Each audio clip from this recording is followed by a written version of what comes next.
Step out of the truck. Now. The command cut through the stillness like a blade, sharp and practiced, echoing across the empty rest stop as red and blue lights pulsed against the chrome surface of the 18-wheeler, turning metal into something cold and watchful.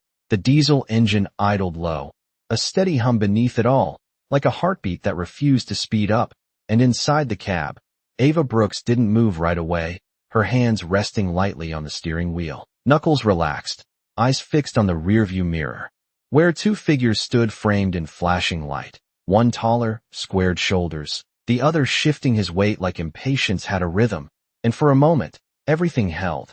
The air, the sound, even the distant highway noise fading into a dull whisper, as if the night itself was waiting to see what she would do. Then slowly, deliberately, Ava reached for the door handle and pushed it open, the hinge creaking just enough to be heard. Her boots hitting the asphalt with a solid, grounded thud.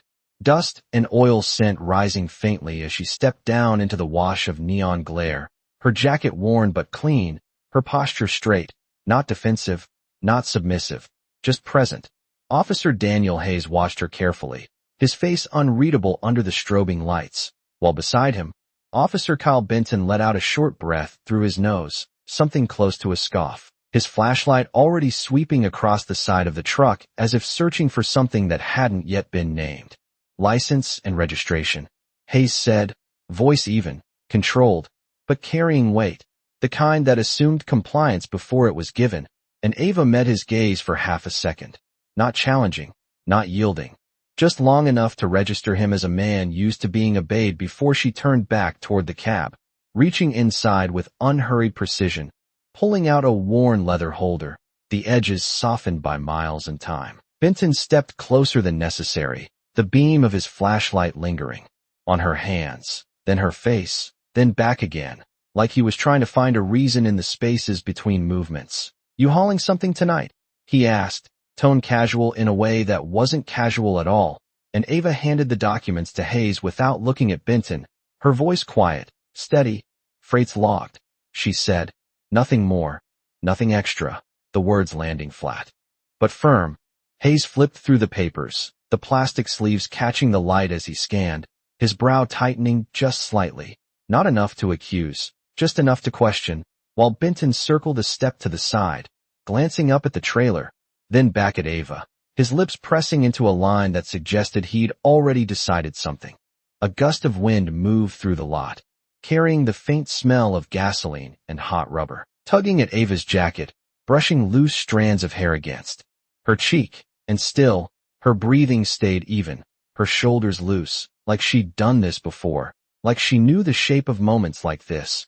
Benton stopped in front of her again, tilting his head. We've had reports, he said, slower now, letting each word hang a fraction longer than necessary. People like you moving things they shouldn't.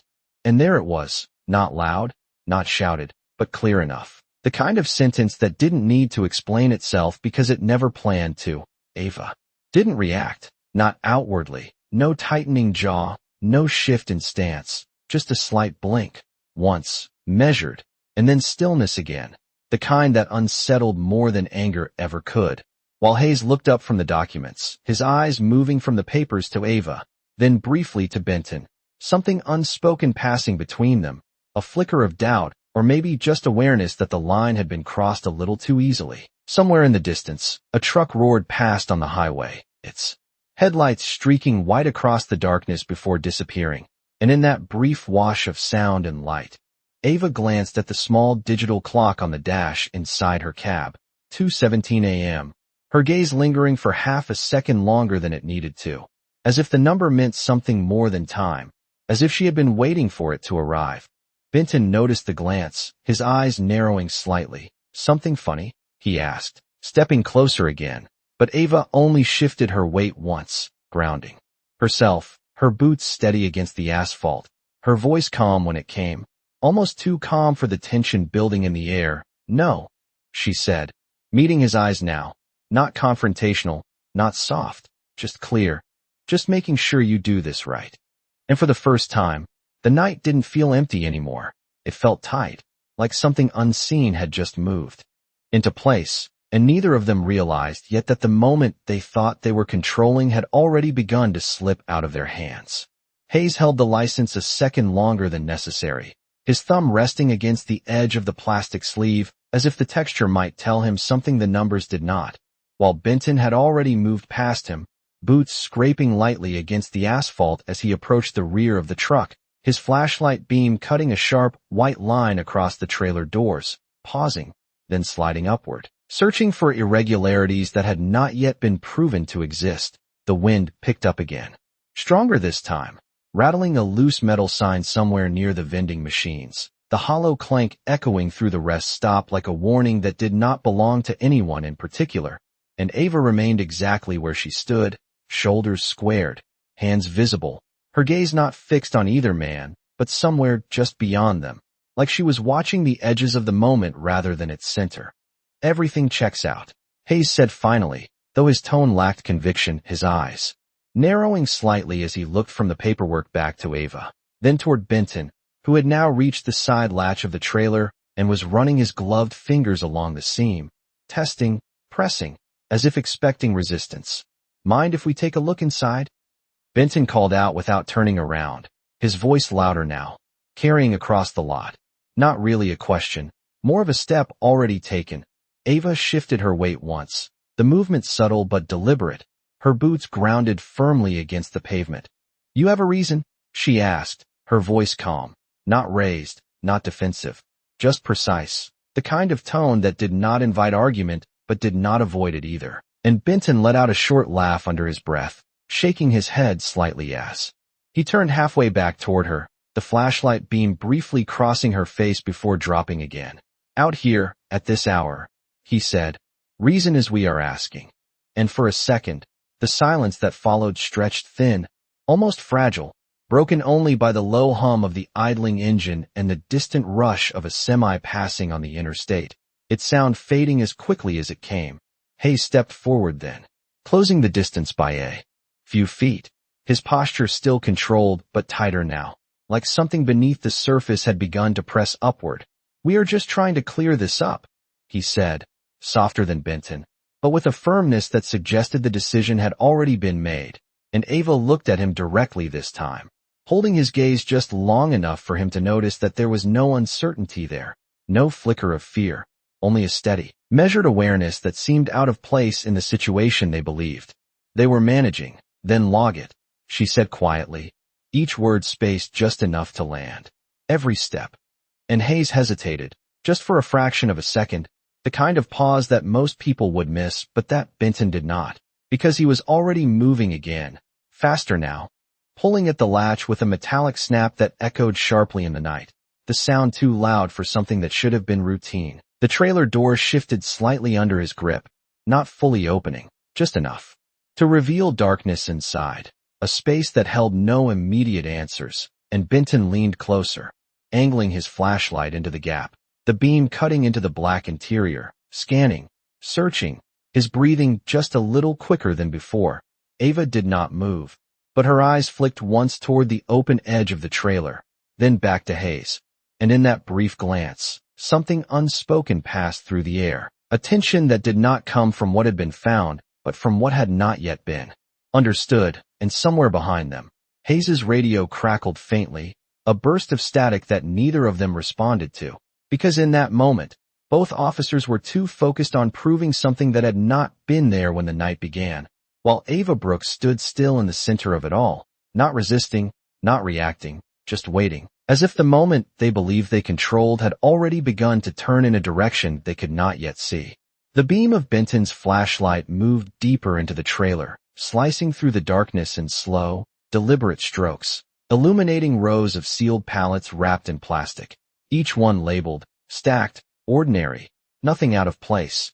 And yet he lingered as if willing something to appear, his breathing just slightly audible now in the quiet, while Hayes stood a few feet behind him, eyes shifting between the open door and Ava, who had not moved an inch, her posture unchanged, her expression steady, as though the outcome of this search had already been decided somewhere beyond this moment. Looks clean, Benton muttered, but there was a tightness in his voice that did not match the words, and instead of stepping back, He climbed halfway onto the rear step, angling his light along the far wall, then down toward the floor, tracing edges, corners, seams, searching for a break in the pattern that would justify the tension he had already committed to. The plastic wrap crinkled faintly under the movement of air, reflecting the light in sharp fragments, and for a second, everything inside the trailer felt too still, too arranged, like a photograph rather than cargo, while outside, the hum of the engine continued, steady, unbothered, as if it existed on a different timeline entirely. Hayes glanced down at the paperwork again, flipping one page back, then forward, his brow tightening just enough to signal a thought forming. Freight origin is listed as Tulsa, he said, more to himself than to anyone else. Destination is Richmond, and Ava answered without hesitation, her voice quiet but clear. That is correct, her tone carrying no urgency, no defensiveness, just confirmation, and Hayes looked up at her again, longer this time, as if trying to reconcile the calm in her voice with the situation unfolding in front of him. Benton suddenly stopped, moving, his flashlight fixed on something near the base of a pallet, and for a brief second, the silence sharpened, pulling tight around the three of them. "What is that?" he said, not loud, but enough to shift the air, and Hayes stepped closer, his boots scraping lightly against the gravel as he approached the open trailer, his hand resting near his belt, not out of threat, but habit, control.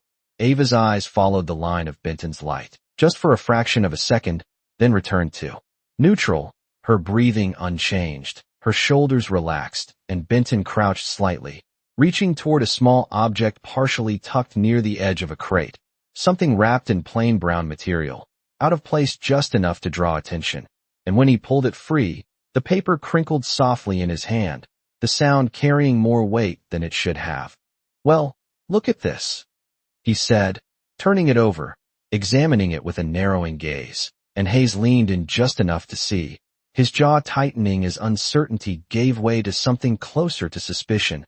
Ava did not step forward, did not speak, did not interrupt. She simply watched, her eyes steady, as if the moment unfolding was not a surprise but a checkpoint, something expected, something measured, and Benton straightened, holding the package up slightly, his expression shifting into something more certain now, more resolved. "Care to explain?" he asked, his tone no longer casual, and Hayes turned his head slowly toward Ava, waiting, the question hanging in the air between them, heavy, incomplete. A truck roared past on the highway again, louder this time, its vibration rippling faintly through the ground beneath their feet, and in that low rumble, Ava spoke, her voice calm, almost too calm for the accusation forming around her. "Did you log that before touching it?" she asked, and the question did not sound like a defense. It sounded like a correction, precise, deliberate, and for the first time, Hayes hesitated openly, his eyes flicking from the package in Benton's hand to Ava's face, something shifting behind them, something he could not yet name, while Benton's grip tightened slightly, his confidence holding, but not as firmly as before, because the moment that had seemed simple just seconds ago had begun to bend in a direction neither of them had planned for, and Ava Brooks stood at the center of it, not resisting, not reacting, just waiting for the next move to reveal itself. Benton did not answer her question right away, his eyes still locked on the small brown package in his hand, as if the weight of it had suddenly changed, not physically, but in meaning, and the silence stretched just long enough for the hum of the engine and the distant highway to press back in, filling the space where certainty had been only seconds before. Hayes exhaled slowly, shifting his stance as he looked from the package to Benton, then back to Ava, his voice lower now, more measured. "We are logging it," he said, though he had not yet reached for his radio, and Ava's gaze stayed on him, not challenging, not soft, just steady, as if she was giving him time to decide which version of this moment he wanted to be part of. Benton let out a short breath, almost a scoff, turning the package over again. "It was sitting right there," he said, more defensive now, the edge in his voice sharper than before, not exactly hidden, and he glanced at Hayes as if expecting confirmation, but Hayes did not respond immediately, his eyes narrowing slightly as he stepped closer to the trailer, the beam of his own flashlight joining Benton's, illuminating the exact spot where the package had been found, the empty space now, looking too clean, too undisturbed, like something had been placed there rather than forgotten. The wind shifted again, carrying a colder edge this time, brushing across the open trailer and making the plastic wrap ripple softly, a faint crackling sound that echoed in the quiet. And Ava spoke again, her voice calm, precise. "Then it should be easy to verify," she said, her words landing without force but with clarity. And Hayes's jaw tightened slightly as he looked down at the floor of the trailer, then back at the package, something in his expression changing, not fully doubt, but no longer certainty either. Benton stepped down from the trailer, boots hitting the ground with a dull thud, holding the package a little higher now, like evidence that had already been decided. "You are saying this is not yours?" he asked, his tone direct, pressing, and Ava met his eyes for a brief moment before answering. "I am saying you should follow procedure." And the way she said it did not sound like a refusal. It sounded like a reminder, one that carried more weight than the question itself. Hayes finally reached for his radio, his thumb hovering over the button for a second longer than it should have, the static from earlier still faintly present in the background, like a signal waiting to break through, and when he pressed it, the crackle filled the air, sharp and sudden. "Dispatch. This is Unit 47, he began, his voice steady but quieter than before, as if the words needed to be chosen more carefully now. "We have a situation at the rest stop off mile marker 82, requesting confirmation on protocol for found materials."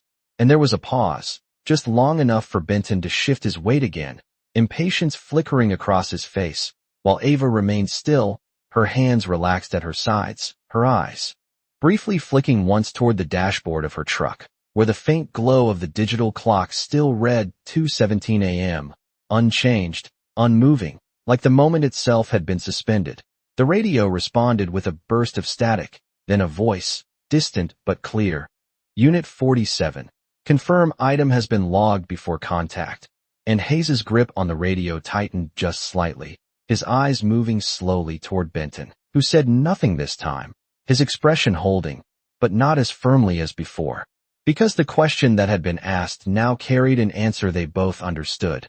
The air between them shifted, subtle but undeniable, and Ava Brooks stood exactly where she had been from the beginning, her posture unchanged, her presence steady, not forcing the moment, not pushing it, just allowing it to unfold, as if she had known from the start that the truth would not need to be raised, only revealed.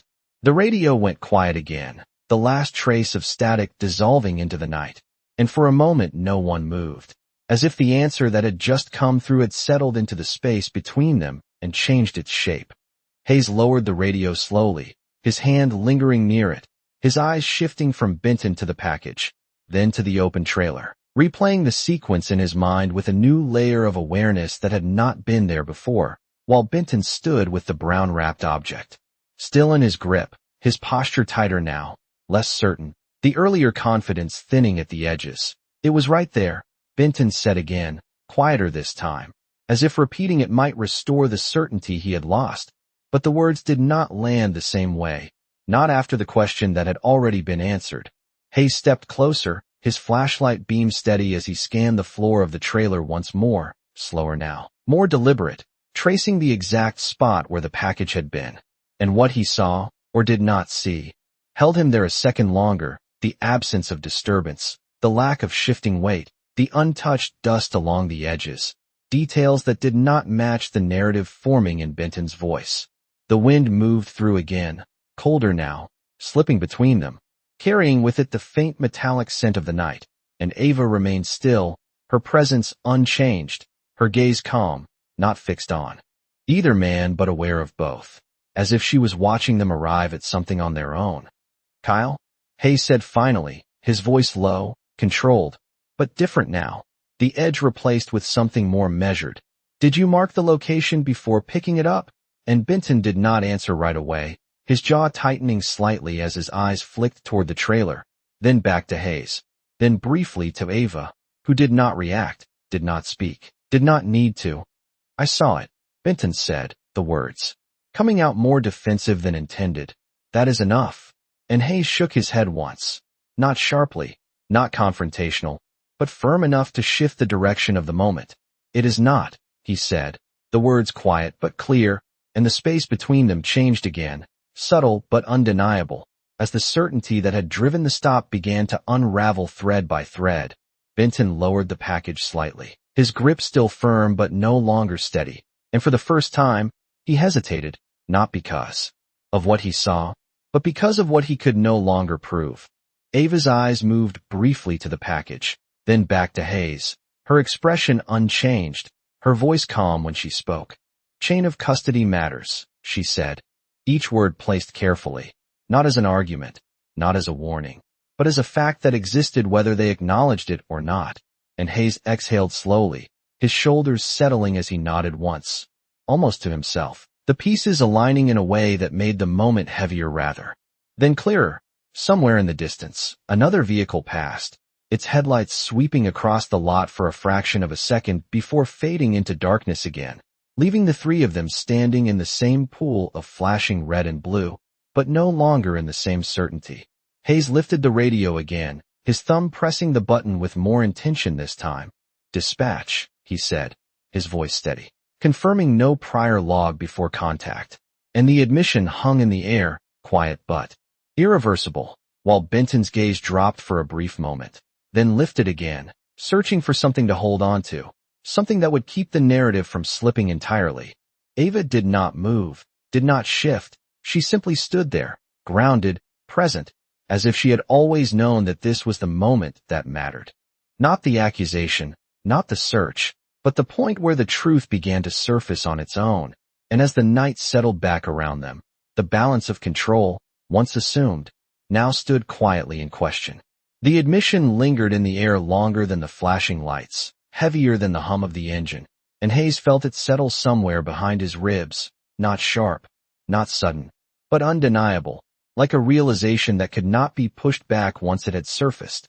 Benton shifted his stance again, the gravel beneath his boots crunching softly as he adjusted his grip on the package, his eyes scanning the lot for something external to anchor himself to. But there was nothing out there except empty spaces, flickering lamps, and the distant outline of parked vehicles that had nothing to do with this moment. "So what now?"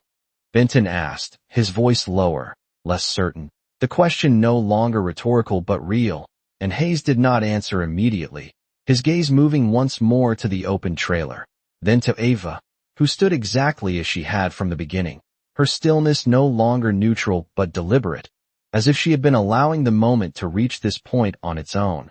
The wind pressed against the side of the truck again, a low, steady force that made the loose edges of plastic wrap whisper against themselves, a sound that filled the silence without breaking it. And Ava spoke, her voice calm, measured, carrying just enough to reach both men without rising.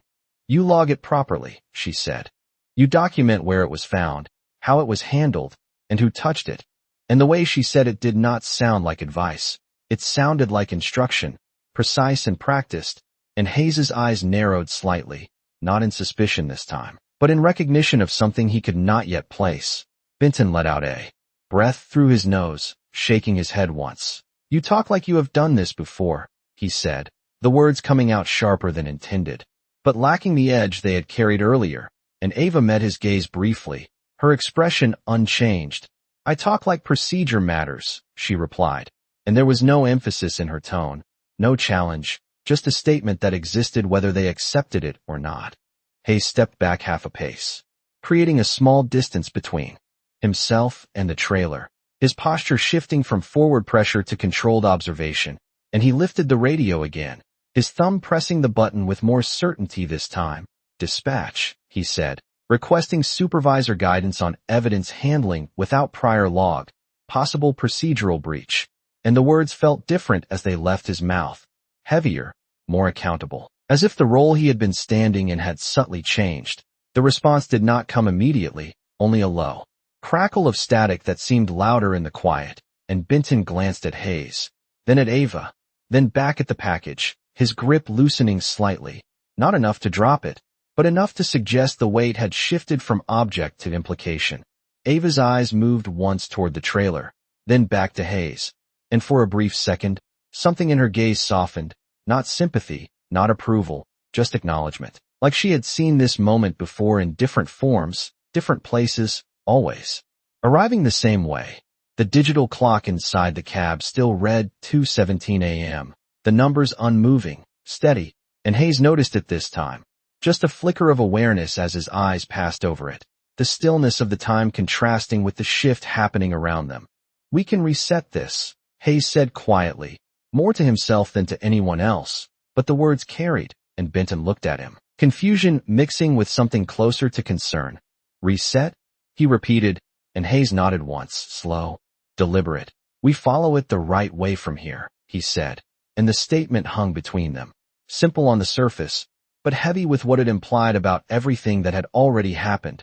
Ava did not respond, did not need to. She simply stood there, grounded and calm, as if the path forward had always been there, waiting for them to choose it. And as the night settled again around the rest stop, the flashing lights no longer felt like control, they felt like exposure, illuminating not just the truck, not just the road, but the moment where authority had to decide whether it would remain force or become responsibility.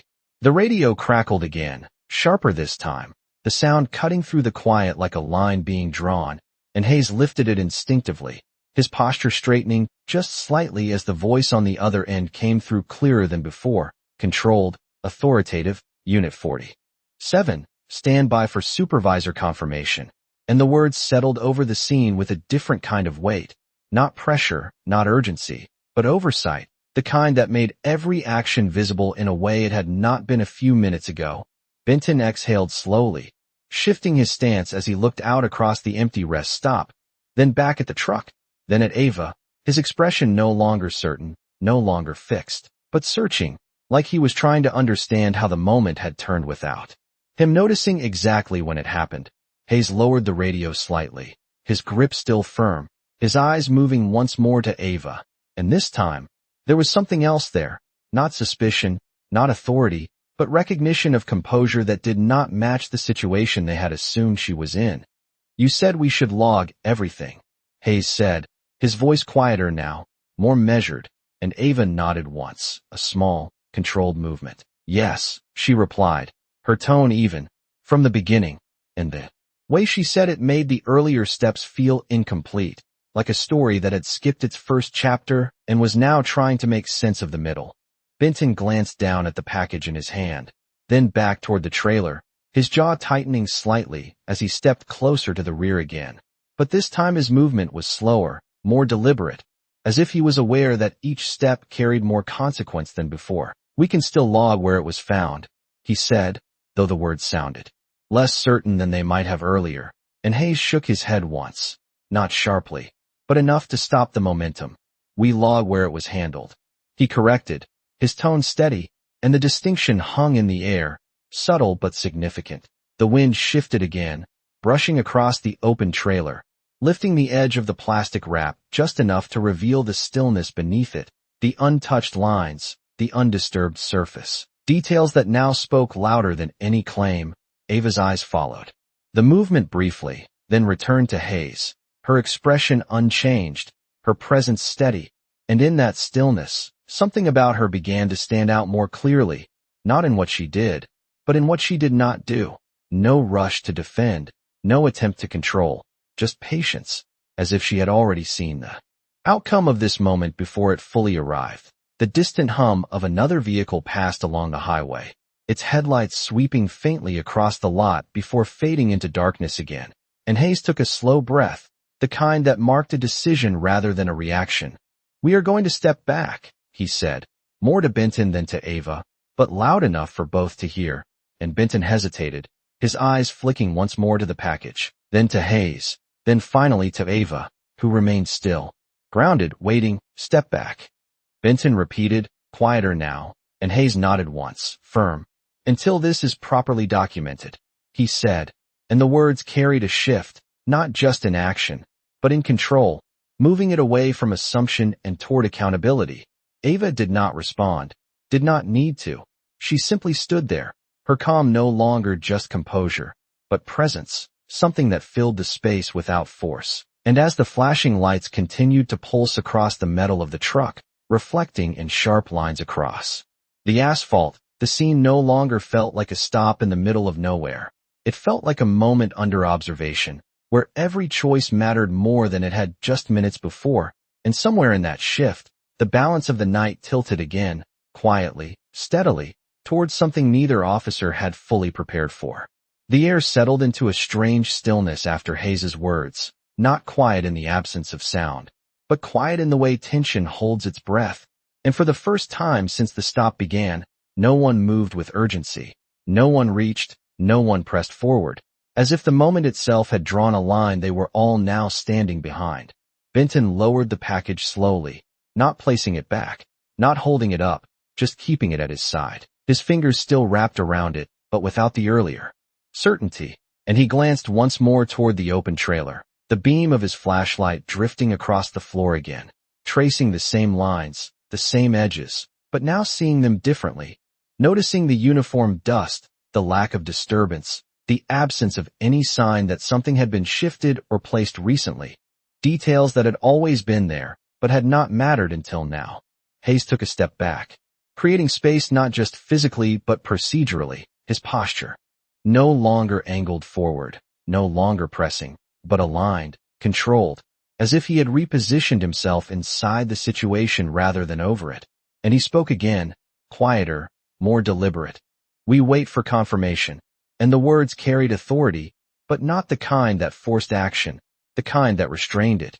Ava stood exactly where she had been, her boots grounded against the asphalt, her hands relaxed at her sides, and for a brief moment, her eyes moved toward the horizon beyond the rest stop, where the highway stretched into darkness, headlights occasionally passing like distant signals, then returned to the present, her expression unchanged, her calm no longer just composure but intention. Benton shifted again, the gravel crunching softly beneath his boots. "And if nothing comes?" he asked, his voice lower now, less confrontational, more uncertain, and Hayes did not answer right away, his eyes flicking briefly toward Ava before returning to the radio in his hand, as if the answer was already forming but required confirmation to be spoken aloud. The seconds stretched, not long, but enough to be felt, and then the radio cracked again, sharper this time, the voice clearer, firmer. "Unit 47, hold position. Do not proceed further until supervisor arrives." And the instruction landed with weight, not suggestion, not guidance, but directive, and Hayes nodded once, even though the person on the other end could not see it.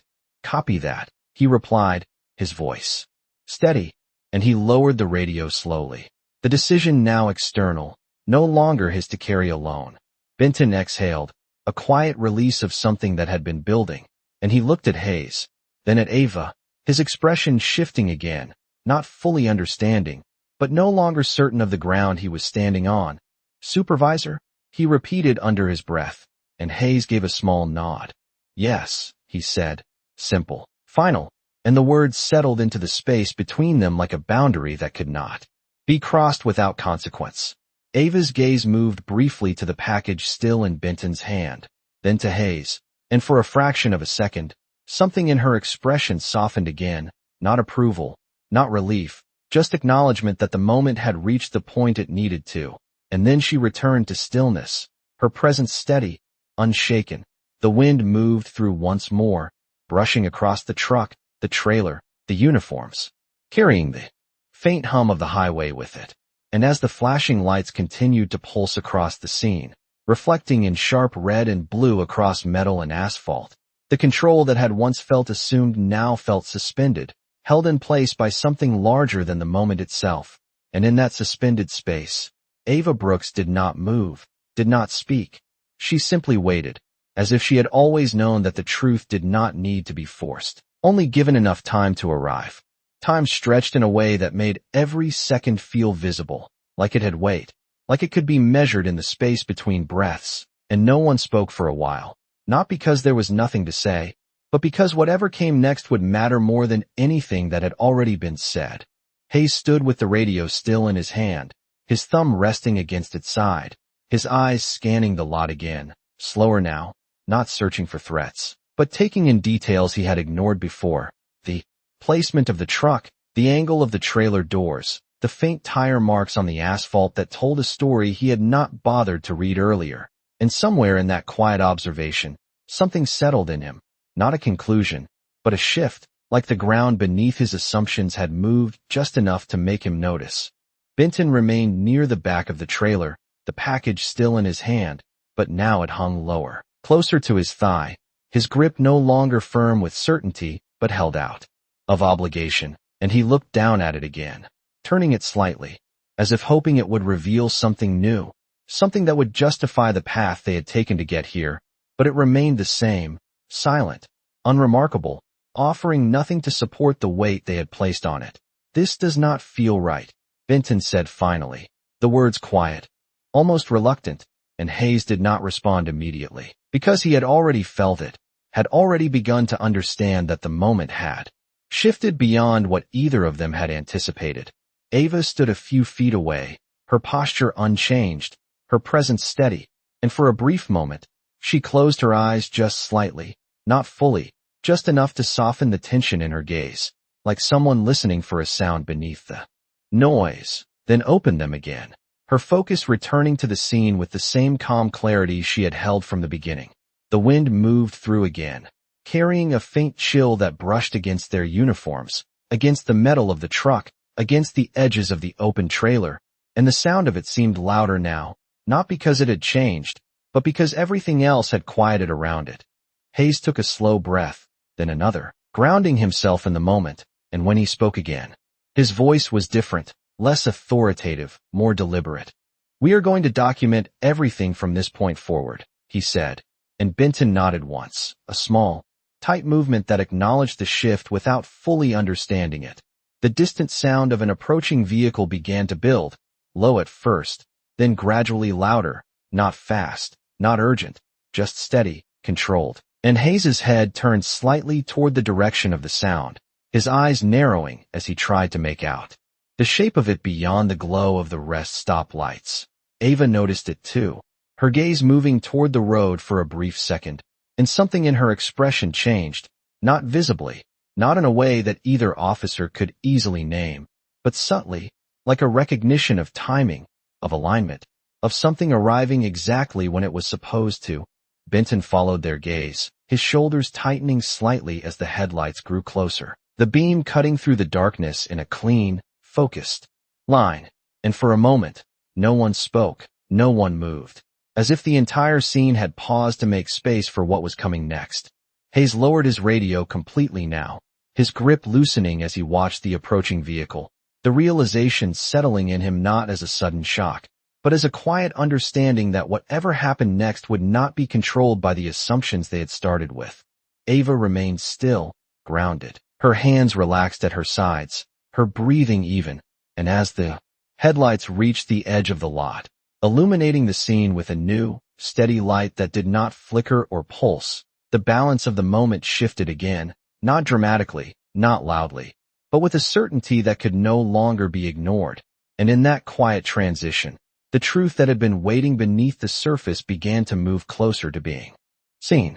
The vehicle rolled into the rest stop without urgency, its headlights steady, cutting clean lines across the asphalt as it slowed, then stopped a short distance away, the engine settling into a low, controlled idle that felt different from everything else around it. Not loud, not intrusive, but present in a way that shifted attention without demanding it. Hayes straightened slightly, his shoulders pulling back as his eyes fixed on the driver's side door, his breathing measured now, as if he already understood that whatever came next would not follow the same pattern as before. While Benton stood still, the package hanging at his side, his grip loosening just enough to show the weight of uncertainty had replaced the certainty he had carried earlier. Ava did not move, but her gaze followed the vehicle as it came to a stop, her expression unchanged, her posture steady, and for a brief moment, her eyes flicked once toward the clock inside her cab, still reading 2:17 a.m., the numbers, unmoving, then back to the scene, as if confirming something only she understood. The driver's side door opened with a soft click, and a man stepped out, his movements calm, deliberate, his presence controlled in a way that did not need to announce itself. And as he closed the door behind him, the sound carried across the lot with quiet finality. Hayes took a step forward, not aggressive, not defensive, just instinctive, his training guiding him toward the point of contact. "Sir," This area is currently under, he began, but the man raised a hand slightly, not dismissive, not forceful, just enough to pause the sentence before it finished, and Hayes stopped, the words hanging unfinished in the air. The man walked closer, his pace even, his gaze moving once across the scene, taking in the open trailer, the flashing lights, the two officers, and finally settling on Ava, and for a brief second, something passed between them. Not visible, not spoken, but understood, like recognition. Without introduction, Benton shifted his weight, glancing at Hayes, then back at the man, his posture uncertain now, as if the ground beneath him had changed without warning. "We are handling a situation," Hayes said again, his voice steady but quieter than before, adjusting, recalibrating, and the man nodded once, a small acknowledgement, before speaking, his tone calm, measured, carrying authority without raising volume. "I am aware," he said, and the words settled into the space with a weight that did not need explanation. Hayes's eyes narrowed slightly, not in resistance, but in focus. "And you are?" he asked, the question direct, procedural, and the man reached into his jacket slowly, deliberately, his movements clear, controlled, removing a badge and holding it at a level where it could be seen without being presented as a challenge. The metal caught the light briefly, reflecting a sharp glint before settling into clarity, and Hayes's gaze locked onto it, his posture shifting almost imperceptibly as recognition set in, not sudden, not dramatic, but steady, undeniable. Benton leaned slightly, trying to see, his eyes narrowing as he processed what was in front of him, his earlier certainty dissolving further with each passing second. The man lowered the badge after a moment, not hiding it, not emphasizing it, just allowing it to exist, and his gaze returned to Ava, who stood exactly as she had been. Calm, grounded, her presence unchanged. Hayes exhaled slowly, the breath measured, controlled, as the pieces began to align in a way that made the earlier moments feel different, not wrong, but incomplete, and he glanced briefly at Ava, seeing her now not as a subject of the stop, but as part of something larger that had been unfolding around them the entire time. The flashing lights continued to pulse, red and blue reflecting across metal and asphalt, but the scene no longer felt contained. Within their control, it felt observed, structured, and as the night settled around them once more, the shift that had been building quietly reached a point where it could no longer be ignored, and in that quiet realization, the roles each of them had assumed began to change.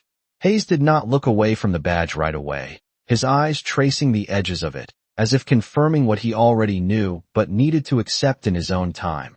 And when he finally lifted his gaze back to the man, something in his posture had shifted, not dramatically, not visibly to anyone passing by, but enough to change the tone of the moment from control to accountability. Benton took a small step back without realizing it, the gravel crunching under his boots louder than it should have been, his attention moving from the badge to Ava, then back again, as if trying to connect pieces that had never been presented to him in the same frame before. The man slipped the badge back into his jacket with the same calm precision he had shown when presenting it, his voice steady when he spoke again. "We have been monitoring this route for the past 6 weeks, he said, his eyes moving briefly toward the trailer, then returning to Hayes. "And this stop was not part of the plan." And the words landed without accusation, but they carried weight, the kind that did not need to be raised to be understood. Hayes inhaled slowly, the breath measured, controlled, as he processed the statement, his gaze flicking once toward Ava, then back to the man. "Understood," he said, his tone even, but quieter now, adjusted, and for the first time since the night began, there was no assumption in his voice, only response. Benton looked down at the package in his hand, then at the open trailer, then back at Ava, his earlier certainty gone completely now, replaced by something closer to realization, and he lowered the package slightly, his grip loosening as if the object no longer belonged in his hand. Ava remained still, her posture unchanged, her presence steady, but there was a subtle shift in her gaze, not outward, not obvious, just a slight softening at the edges, as if the moment she had been waiting for had finally arrived, not with noise, not with force, but with alignment. "You found something," the man said, his attention now on Benton, his tone Neutral, and Benton hesitated, his eyes moving briefly to Hayes before answering. It was near the palate, he said, the words less certain now, the sentence incomplete in a way that reflected more than just hesitation. Hayes stepped closer, not toward Benton, but toward the center of the moment, his voice calm when he spoke. It was not logged before contact, he said, and the admission carried differently now, not defensive, not explanatory, just factual, and the man nodded once, acknowledging it without comment, as if the information had already been expected. The wind moved through the lot again, softer this time, brushing against the truck, the uniforms, the open trailer, and for a brief second, the only sound was the low hum of engines and the faint rustle of plastic, a quiet backdrop to a moment that had shifted completely from where it had begun. The man turned slightly, his gaze returning to Ava, and this time he held it for a fraction longer, not questioning, not confirming, just recognizing, and Ava met it without hesitation, her calm unchanged, her presence grounded, as if she had always been standing in this exact position, waiting for the scene to catch up to her. Hayes noticed it, that brief exchange, and something in him settled, not relief, not resolution, but clarity, the kind that comes when the roles in a situation finally align with the reality underneath them. Benton lowered the package fully now, holding it carefully, no longer as evidence, but as something that needed to be handled correctly, and he glanced once more at Hayes, then at the man, then finally at Ava, his expression no longer guarded, no longer certain, just aware. The flashing lights continued to pulse across the rest stop, but they no longer felt like control, they felt like exposure, illuminating a moment that had shifted from assumption to understanding, and as the night held steady around them, the truth that had been quietly unfolding reached a point where it could no longer be mistaken for anything else. The night no longer felt uncertain, it felt decided, not loudly, not with force, but with a quiet clarity that settled over everything like the stillness after a long question finally finds its answer. And Hayes stood in that stillness, his posture no longer guarded, no longer pressing forward, but grounded, present, as if he had stepped out of the role he had assumed earlier and into something more precise, more accountable. Benton moved carefully now, his hands slower, more deliberate, as he held the package with both awareness and restraint, and he glanced toward Hayes before speaking, his voice lower, controlled. Where do you want it documented? And the question carried a shift, not just in action, but in understanding, and Hayes nodded slightly, his gaze steady. On site, with full notation. He said, each word measured, each step now intentional. The man who had arrived stood quietly a few feet away, observing without interference, his presence no longer disruptive but integrated into the moment, as if he had been part of it all along, and his eyes moved once more to Ava, not questioning, not confirming, just acknowledging what had always been true. Beneath the surface, Ava remained still, her posture unchanged, but something in the air around her had shifted, not in how she stood, but in how she was seen, and Hayes noticed it fully now. The calm that had once seemed unusual now felt deliberate, practiced, and he spoke again, his voice quieter, but clearer than before. You understood the procedure before we did, he said, not as a question, not as an accusation, but as recognition, and Ava met his gaze for a brief moment, her expression steady. Procedure does not change based on who is standing in front of you, she replied, and the words settled into the space between them with a weight that did not need emphasis. Benton exhaled slowly, the sound soft, almost reflective, and he nodded once, not to anyone in particular, but to the moment itself, as if acknowledging something he had not considered before, and he turned slightly toward the trailer, his movements careful now as he prepared to follow the process correctly, step by step, without assumption. Hayes lifted his radio once more, his thumb pressing the button with quiet certainty. Dispatch, we are proceeding with proper documentation, he said, his tone steady, and there was no hesitation in his voice this time, only clarity. The response came back quickly, confirming, aligning, and Hayes lowered the radio again, the motion smooth, controlled, and he glanced once more at Ava, seeing her now not as part of the situation, but as someone who had allowed it to unfold without interference, without escalation, just patience. The wind moved softly through the lot, carrying the low hum of distant traffic, and the flashing lights continued to pulse across the metal surfaces, but they no longer felt harsh. They felt like illumination, like something being revealed rather than enforced. Benton set the package down carefully, marking its position, documenting its handling, his movements precise, deliberate, and Hayes watched, not supervising, not directing, but ensuring that the moment continued on the path it had shifted toward. The man remained still, his presence steady, and Ava stood exactly where she had been from the beginning, her calm unchanged, her role never raised, never announced. And as the process continued around her, the realization settled fully into the space, not as a dramatic reveal, not as a sudden twist, but as something quieter, stronger, undeniable. That the power in the moment had never been where it first appeared to be, and as the night held steady, the balance that had once been assumed now stood clearly, honestly, in its proper place. The documentation finished quietly, not with a final word or a decisive gesture, but with the soft click of a pen and the subtle shift of posture that comes when a task has been completed the right way. And Benton stepped back from the trailer, his hands no longer occupied, his shoulders lower than before, as if something he had been carrying had finally been set down, not just the package, but the certainty that had come with it. Hayes stood a few feet away, watching the scene not as an enforcer now, but as a witness to what it had become, his eyes moving once more across the truck, the open trailer, the marked evidence, and finally settling on Ava, who remained exactly where she had been, her presence unchanged, her calm undisturbed, as if none of this had required her to move at all. The man who had arrived gave a small nod, not to anyone in particular, but to the moment itself, an acknowledgement that what needed to happen had happened, and without another word, he turned, slightly, stepping back toward his vehicle with the same measured pace he had arrived with, his role complete without needing to be explained. Hayes took a slow breath, the kind that settled deeper than the ones before, and he stepped forward, not close enough to impose, just enough to be heard, his voice steady when he spoke. "You could have said something earlier," he said, not accusing, not questioning, just stating what now felt obvious in hindsight, and Ava looked at him for a brief moment. Her eyes steady, her expression calm. "You were not ready to hear it earlier," she replied, and there was no edge in her tone, no judgment, just a quiet truth that landed exactly where it needed to.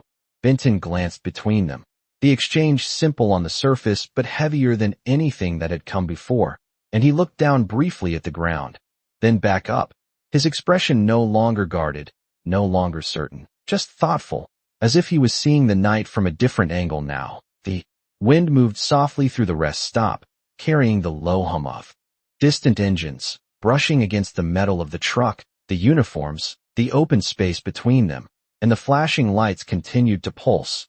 But they no longer felt sharp or intrusive. They felt like part of the background, no longer defining the moment.